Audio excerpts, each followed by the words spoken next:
Saat itu sudah memasuki sandakala yang mana waktu itu konon rawan adanya aktivitas makhluk tak kasat mata. Dan pandangan mulai kabur. Susahlah buat fokus. Sampai di mana gue lihat orang-orang keluar untuk melaksanakan sholat maghrib. Tapi anehnya, muka mereka tampak lesu dan tatapan mereka kosong.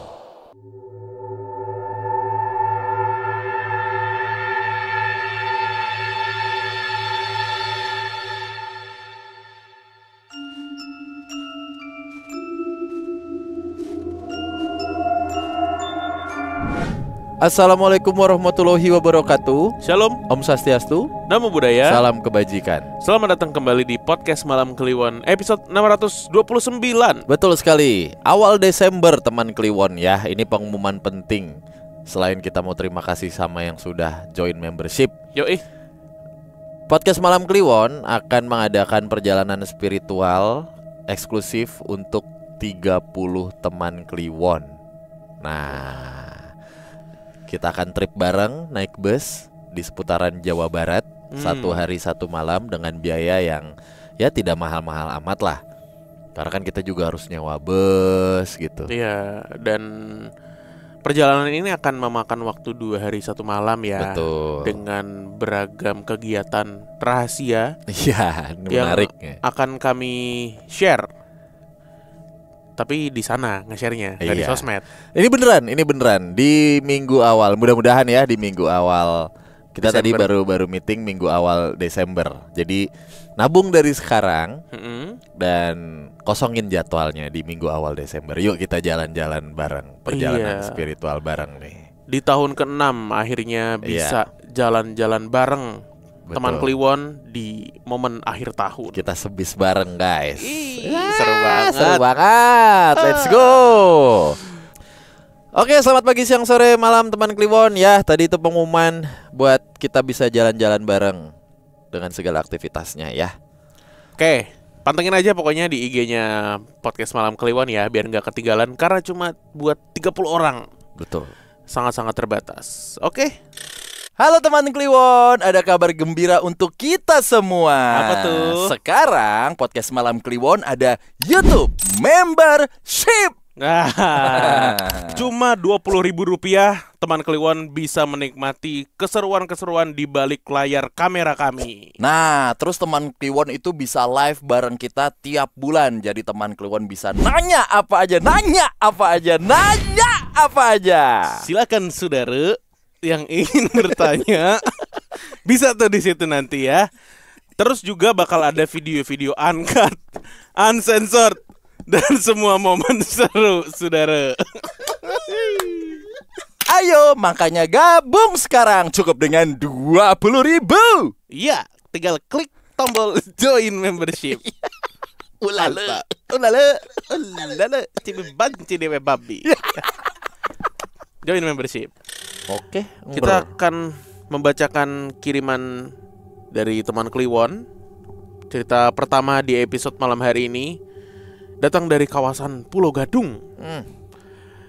Halo Bang Bimo, Bang Danu. Perkenalkan, nama saya Amal.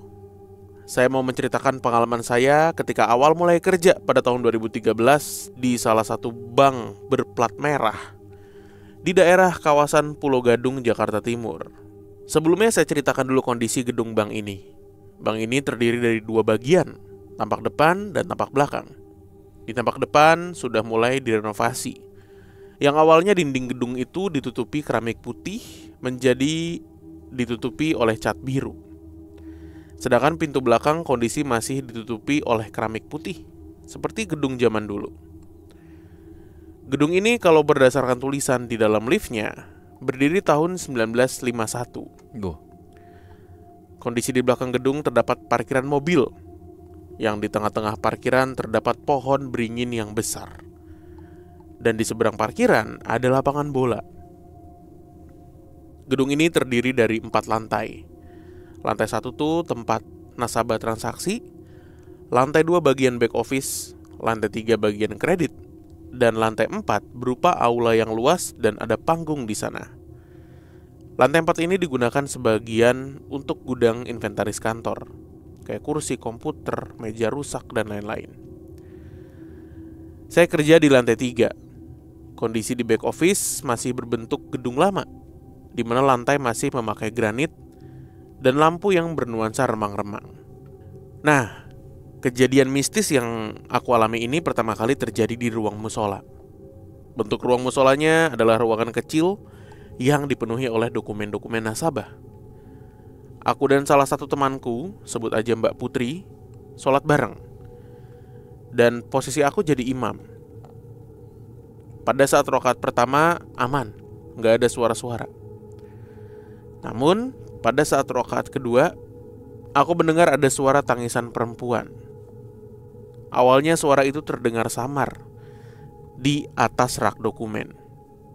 Ditambah tiba-tiba lampu musola hidup mati, seperti bohlam yang hampir putus. Suara itu aku dengar dari pojok kiri atas. Awalnya tangisannya kecil, namun lama-kelamaan semakin jelas. Seketika bulu kuduku merinding, dan aku membaca keras ayat-ayat saat sholat. Seketika suara tangisan itu hilang. Setelah tahiyat akhir dan salam, aku langsung menoleh ke kiri atas di mana sumber suara tersebut. Mbak Putri yang di belakangku tiba-tiba nyeletuk. "Kenapa lu? Dengar suara tangisan ya?" Sambil senyum-senyum meledek. Lalu Mbak Putri juga bilang, "Tenang, itu gak ganggu kok. Cuma suara-suara aja, biasa. Kalau ada anak baru minta kenalan." Mendengar itu aku kaget. Ternyata hal ini udah lumrah terjadi. Lalu kejadian di musola itu diceritakan ke teman-teman yang lain yang dijadikan candaan oleh mereka. Seakan-akan itu hal yang biasa. 2 minggu kemudian ada kejadian yang dialami temanku yang namanya Reza. Dia diganggu di dalam kamar mandi. Kamar mandi ini masih menggunakan kenop pintu bulat, seperti pintu kamar mandi jadul, yang kuncinya masih menggunakan pencetan di kenop pintu dalam. Anehnya, temanku ini tiba-tiba terkunci di dalam dan pintunya gak bisa terbuka. Katanya dia sempat teriak minta tolong, namun gak ada yang menyaut. Tiba-tiba pintu kamar mandi di sebelah ada yang buka.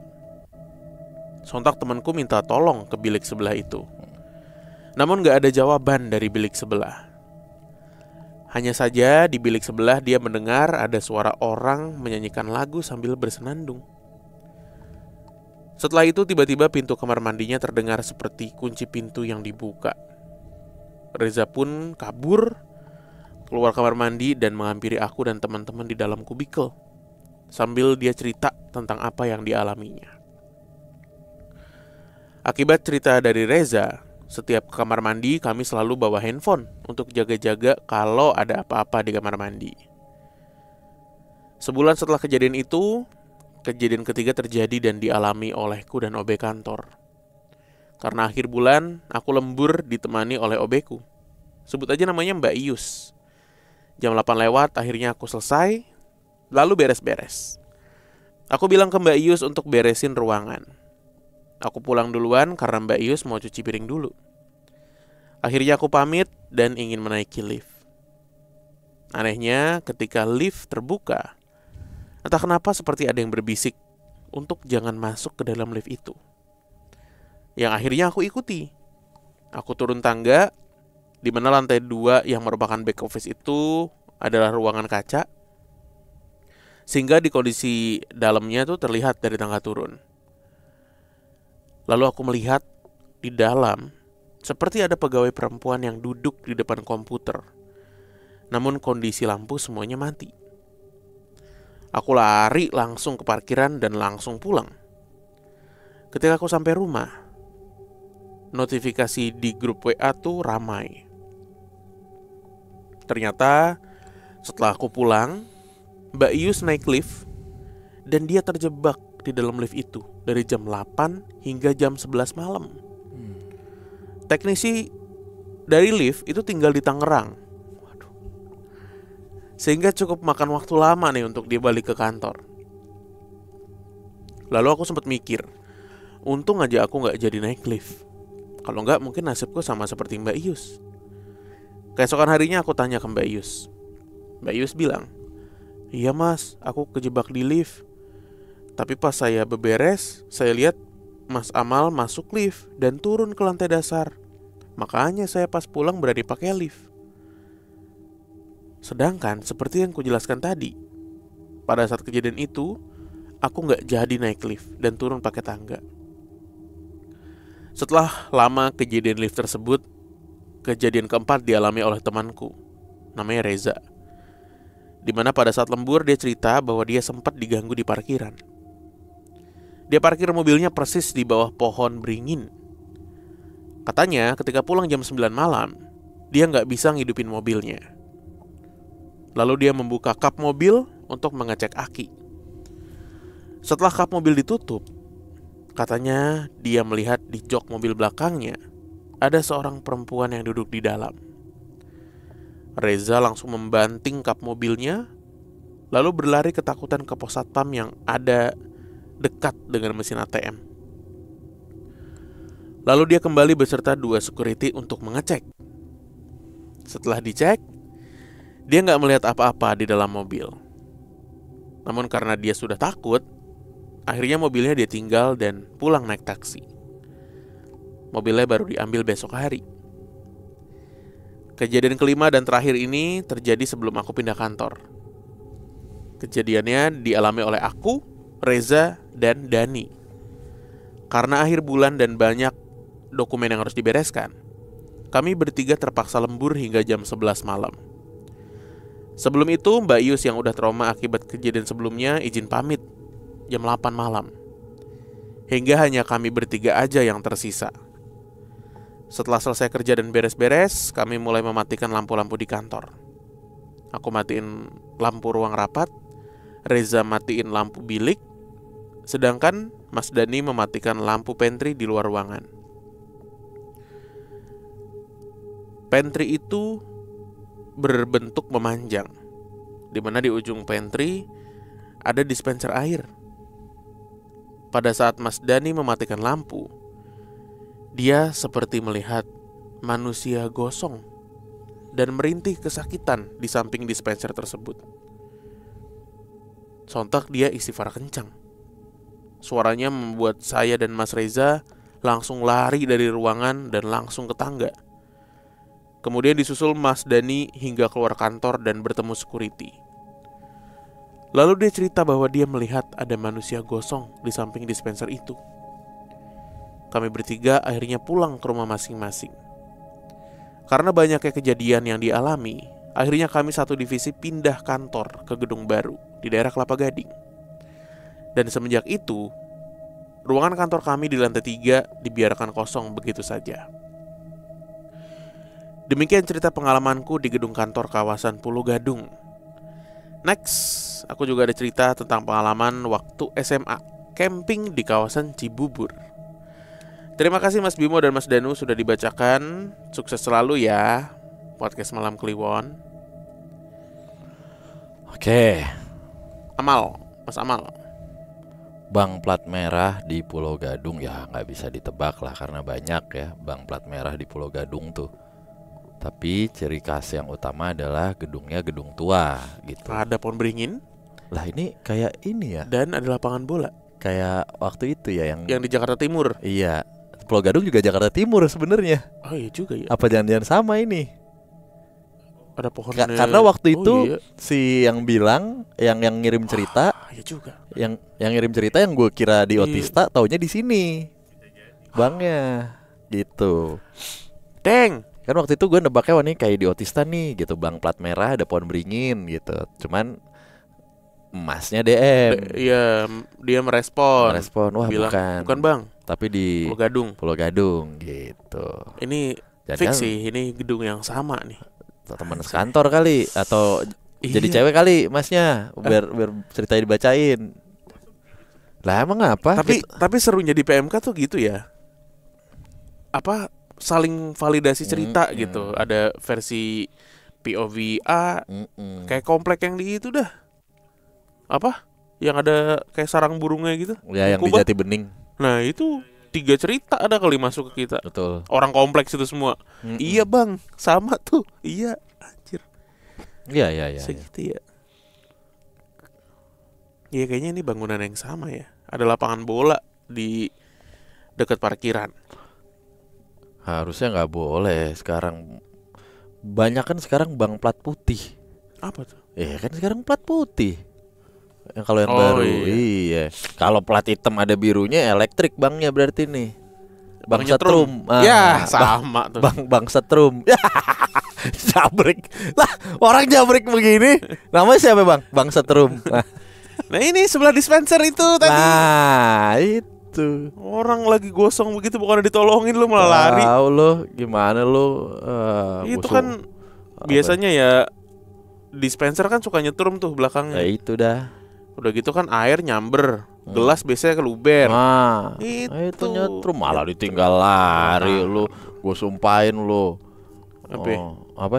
Apa? Gue sumpahin lu. Apa? Betawi. Dicabut komedonya seharian. Lah enak dong. Mata lo enak, lo coba aja pencet komedo. Pakai yang besi yang keluar. Kalau nggak keluar air mata lo nggak enak tahu dipencet komedo. Sakit. Komedo Tokai itu emang males tuh. Tapi ya satisfying bener. Pengen deh gue. Ntar deh. Ya gampang facial mah di mana-mana itu di tempatnya Dito kan bagus itu. Oh iya. Ya, yang sebelah. Kalau cuma facial biasa loh. Iya, kalau facial mah wajar kayak kalau cewek kan krimbat ya, cowok juga bisa krimbat kenapa enggak? Abis dikrim diembat. Apaan sih? Ya, itu Setup kan sendiri, nyikat sendiri. Kue ini yang si Hans Langda ngetes. Oh ini kue. Aku pretzel apa? Ya, itu strudel itu kan tidak lazim tuh kalau Iya, pakai pakai produk. krim. Anjir, keren ya dia ya. Itu peran Ini. keren itu tuh. Oh bukan dari jari dia dari itu Dari ngeliatnya. krim. Dari krim ya. Set. Nah, harusnya kalau lo ya itulah dalam etnis tertentu itu pelanggaran tuh. Gak boleh. Nggak boleh. Terus kan matanya langsung gitu kan dia kan. Iya. Seru tuh. Asik banget tuh dari scene pertama Inglourious Inglourious Bastard. Basterds. Keren banget yang dia susu. Iya. Gue deg-degan aja nonton dia dialog tuh. Kayak gak acting. Tapi yang dikulitin kepala itu wah jangan deh jadi true crime nanti. Kenapa? Ya banyak ternyata ya gangster Latin tuh caranya gitu tuh ngulitin kepala gitu. Kulit kepala. Kulit kepala gitu sebagai tanda ya Allah. Scalpnya diambil. Serak. Itu kan Indian kan? Ya biasanya ya. Indian gitu dulu. Itu kulit merah ya Le? Apa? Kulit Indian. merah. Merah. Bukan itu juga kesalahan orang kulit putih juga tuh. Benar. Nyebut mereka Indian. Orang Indian mah nggak begitu ya. Orang Indian banyak. Klakson tin. Bukan. Lah, itu orang Indian yang sebenarnya. Benar. Indian guy. Apa? Iya, nggak kenal kaos. Orang pakai flanel mulu. Bikin konten. Kagak kenal combat loh. Oke. Assalamualaikum warahmatullahi wabarakatuh. Bang Bimo dan Bang Danu. Gue Surya. Gue udah lama dengerin PMK. Dan gue masih ingat pertama kali gue denger pas hari pertama gue nginep di rumah almarhum kakek gue. Yang mana di hari itu juga kakek gue meninggal pada tahun 2020. Oh, pertama kali nginep di rumah kakek. Pertama kali dengerin PMK. Pertama kali kakek meninggal. Saat itu juga kakeknya, hari itu juga kakek meninggal. Gue di sini mau ceritain cerita dari temen gue. Dan cerita ini POV dari temen gue. Gue Surya, temen gue Adi. Oke. Ini POV Adi nih ya. Iya. Nama gue Adi, ini nama samaran nih. Jadi sekitar tahun 2019, gue dan teman-teman jalan ke curug di suatu daerah di Kuningan. Pada saat itu kami berangkat sekitar 3 motor, masing-masing nih. Di antara kami gak ada yang paham betul jalannya. Singkat cerita kami balik dari sana dan tiba di daerah. Gue juga gak tahu nih betul tepatnya ada di mana. Dan kejadian aneh mulai dari sini nih. Jadi suasana saat itu kondisinya sudah memasuki waktu maghrib. Saat itu juga teman-teman gue yang ada di depan langsung ngebut ninggalin gue sampai gak kekejar. Mungkin saat itu sudah memasuki sandakala. Yang mana waktu itu konon rawan adanya aktivitas makhluk tak kasat mata. Dan pandangan mulai kabur. Susah lah buat fokus. Sampai di mana gue lihat orang-orang keluar untuk melaksanakan sholat maghrib. Tapi anehnya, muka mereka tampak lesu dan tatapan mereka kosong. Anehnya lagi, gue ngelewatin masjid yang di atasnya tuh ada toa. Itu toanya tuh gede banget. Deket juga dari gue, tapi sama sekali gak kedengeran. Akhirnya gue menepi di warung sekitar dan merasa agak tenang.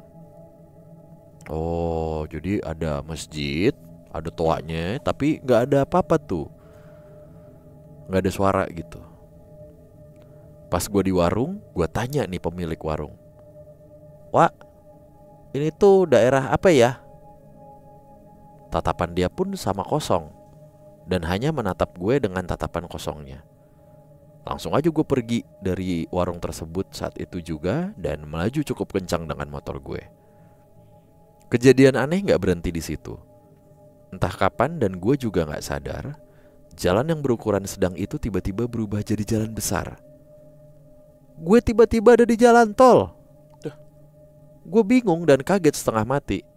Kenapa gue ada di jalan tol? Situasi di sana sangat gelap tanpa ada kendaraan satupun. Saat itu gue cuman mikir yang penting jalan aja. Gak mau berhenti walaupun gue gak tahu ini bakal kemana. Dengan perasaan yang udah gak karuan, gak sampai semenit, tiba-tiba jalan besar yang gue lalui berubah jadi kabut tebal. Dan gue melihat gerbang gede banget yang di atasnya mirip kayak gerbang keraton zaman dulu. Terdapat tulisan aksara Jawa yang di sampingnya terdapat janur kuning menghiasi gerbang itu. Merindingnya, ada sosok hitam besar yang menjaga gerbang tersebut. Gue gak berani ngelihatnya. Setelah melewati gerbang itu, di sana gue mendengar suara gamelan dan gue ngelihat seperti ada acara hajatan disertai penari Jawa yang sedang menari di sana. Gak sampai di situ, motor gue pun terasa berat sekali, seperti ada yang bonceng di belakang. Perasaan makin takut, khawatir, bingung, semua campur jadi satu. Pas gue menoleh ke belakang, ternyata ada sosok pengantin wanita pakai baju pengantin khas adat Jawa yang mukanya hitam hancur sehancur-hancurnya sambil senyum menyeringai ke arah gue. Seketika langsung gue istighfar sambil balik lihat ke depan dengan mata ketutup. Entah apa lagi yang terjadi, motor gue tiba-tiba bunyi duk, seperti ada yang mengganjal. Yang mana pas gue buka mata, gue berada di tengah-tengah sawah sangat gelap gulita. Makin bingung lagi, gue gak tahu sekarang ada di mana. Gue langsung buka jam di HP dan jam menunjukkan jam 12 malam dengan baterai tersisa 5%. Dengan kejadian yang terasa singkat itu gak masuk akal jika sekarang jam 12 malam. Gak lama kemudian gue ngeliat sosok kakek-kakek bersinar dengan sorbannya. Waduh, dan ada sosok harimau putih di belakangnya yang tingginya mungkin hampir 2 meter sambil menggeram. Anehnya gue sama sekali gak ngerasa takut, merinding, atau apapun saat melihat sosok itu. Kakek itu manggil sambil melambai ajak ke arah gue berkata, "Sini, kesini." Tanpa pikir panjang gue tinggal motor gue dan gue ikut dengan kakek itu. Diajaklah gue ke suatu saung yang lebih mirip kandang sapi. Kakek itu pun bicara, "Udah, di sini mah aman." Pas gue masuk, pintu pun tertutup dan gue mau lihat balik ke arah kakek tersebut. Kakek tersebut hilang, padahal gak sampai 2 detik. Untungnya di sana ada colokan dan casan yang mungkin kebetulan tertinggal oleh pemiliknya. Lalu gue cas HP di sana untuk nantinya gue mengabari keluarga gue dan Sherlock lokasi gue ada di mana. Lagi dan lagi gangguan terus berlanjut. Terdengar suara perempuan memanggil nama gue sambil melambai mengajak keluar. Kagetnya gue, ternyata yang memanggil itu sosok wanita pengantin yang gue bonceng tadi, dengan wajah yang sama hancurnya. Tapi anehnya sosok itu gak bisa masuk, hanya dari kejauhan saja. Seolah ada pembatas antara saung dengan sosok tersebut. Gue langsung buang muka dan merungkut ke bawah sambil menangis menunggu jemputan. Kurang lebih selama 3 jam gue diganggu oleh sosok itu. Akhirnya keluarga gue pun menjemput gue sekitar jam 3 dini hari. Dan dengan herannya keluarga gue melihat motor gue ada di tengah-tengah sawah. Sesampainya di rumah kaki gue lumpuh dari pinggang sampai ke bawah selama 2 minggu. Anjir. Dan semenjak itu juga gue jadi peka tentang hal goib. Sampai suatu hari pas gue makan di rumah, deket jendela luar, gak sengaja melihat sosok yang sontak membuat gue melempar piring itu sampai pecah ke arahnya. Dan lagi-lagi sosok itu adalah pengantin wanita yang gue bonceng sambil senyum menyeringai ke arah gue. Oke, kita balik ke POV-nya Surya nih. Sebenarnya masih banyak kejadian horor setelah peristiwa itu, namun lain kali aja karena ini udah kepanjangan juga. Oh iya, untuk lu daerahnya yang pasti di daerah Brebes. Di sana terdapat urban legend tentang kampung goib yang hilang keberadaannya. Dan katanya si Adi tadi bakal dibawa ke kampung tersebut oleh sosok wanita pengantin itu. Kaki Adi yang lumpuh pun ternyata menurut orang pintar di sini disebabkan oleh 2 genderuwo yang mengambil kaki temen gue.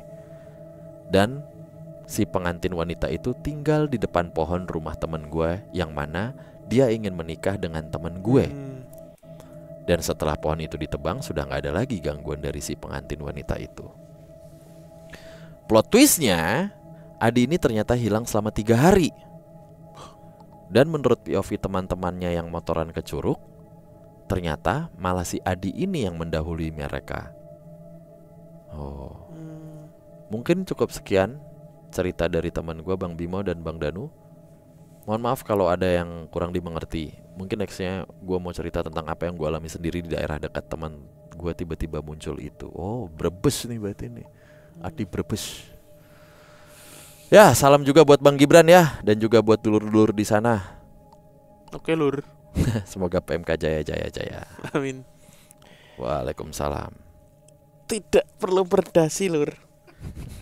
Anjing. Wah. Jadi si Mas Adi ini suaminya Sofia Lacuba ya? Bukan. Adi ini salah satu kontestan MasterChef ya? Lord Adi. Lord Adi. Salah satu atlet MMA juga ya? Adi Parianto. Wah, jadi tadi gue tuh sampai bingung kapan dia baliknya nih ke real life gitu. Ya kan, kayak on off, keluar masuk gitu kan. Iya, ceritanya cukup, ya menurut gue cukup agak mental-mental lah.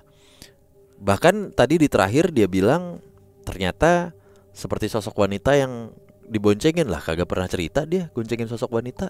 Cerita tadi gila. Ada ya? Ada ya. Yang duk yang motornya berat. Ya, berat, terus rasa berat bener. Ternyata goncengin itu ya.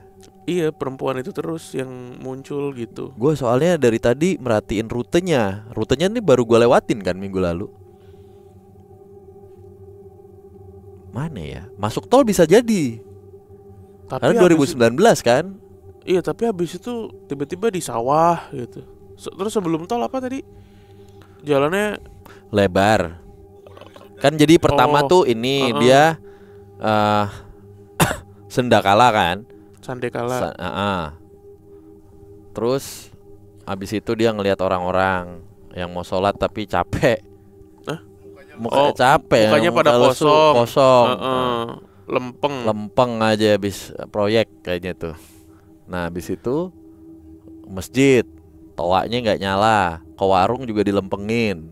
Iya, orang kosong lagi. Habis itu jalannya jadi berubah gede. Tiba-tiba jalan tol tuh. Habis jalan tol masuk ke Anjungan, kayak Anjungan Jawa Tengah. Ada gapura. Nah habis Janur. itu Janur menang. Janur menang. Pelatih menang nggak? Nggak menang Janur. Nah pas di situ ternyata kondangan goib. Ya kan, yang nikah orang hitam. Bukan orang hitam. Maksudnya apa? Orang berwajah hitam. Parasnya rusak soalnya. Bokehnya hancur, belum di aspal. Iya.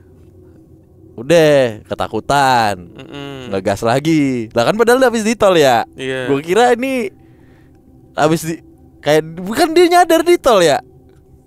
Berarti ngeluruk lagi nih dia ke samping gitu kali. Tiba-tiba berkabut. Melipir. Iya, tiba-tiba berkabut. Melipir ini pasti kayak ke gravel gitu.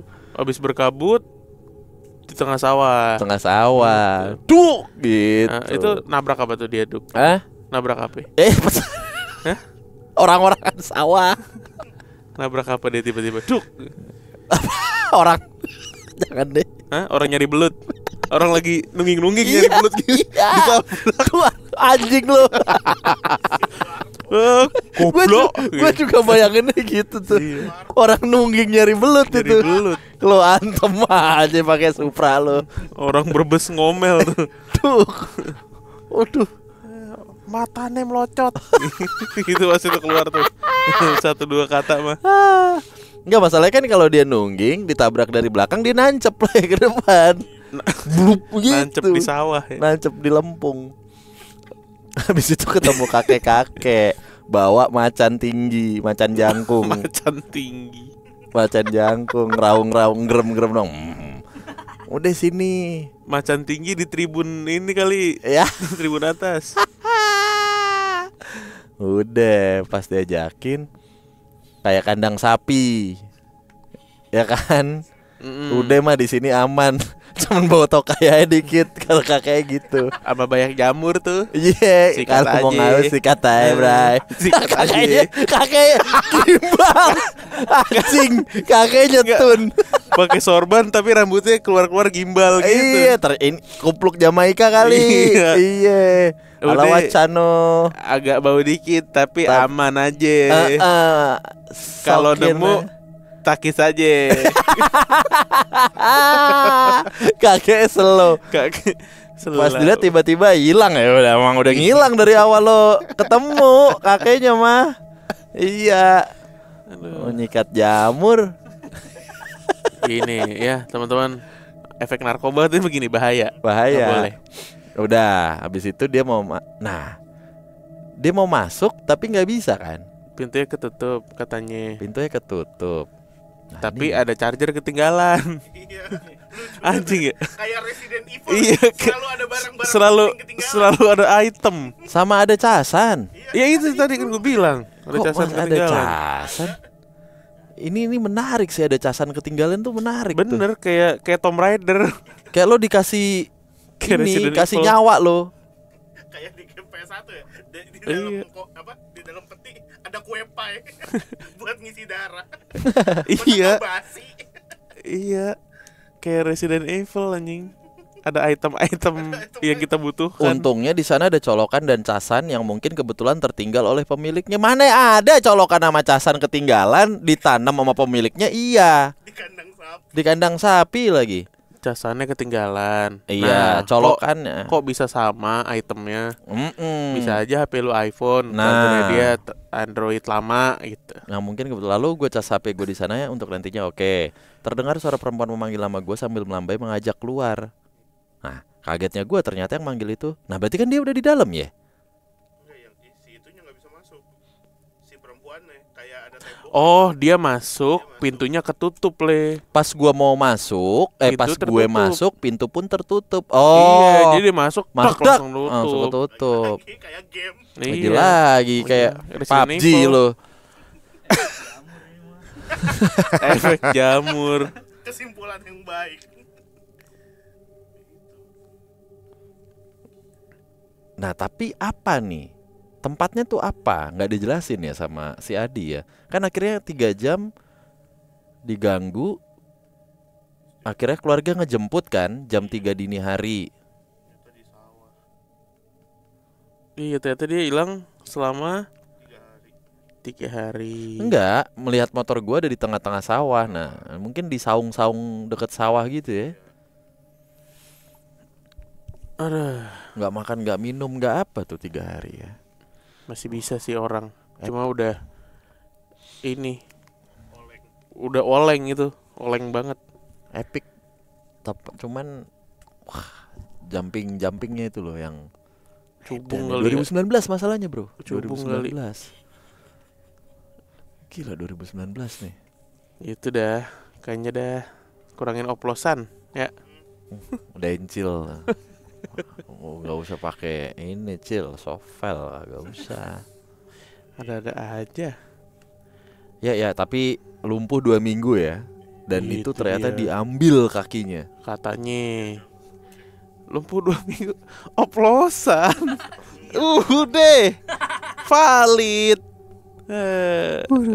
Ya, teman kalian jangan gitu ya. Jangan gitu ya. Udah fix. Tai. Kita ketemu lagi di episode berikutnya ya. Dadah.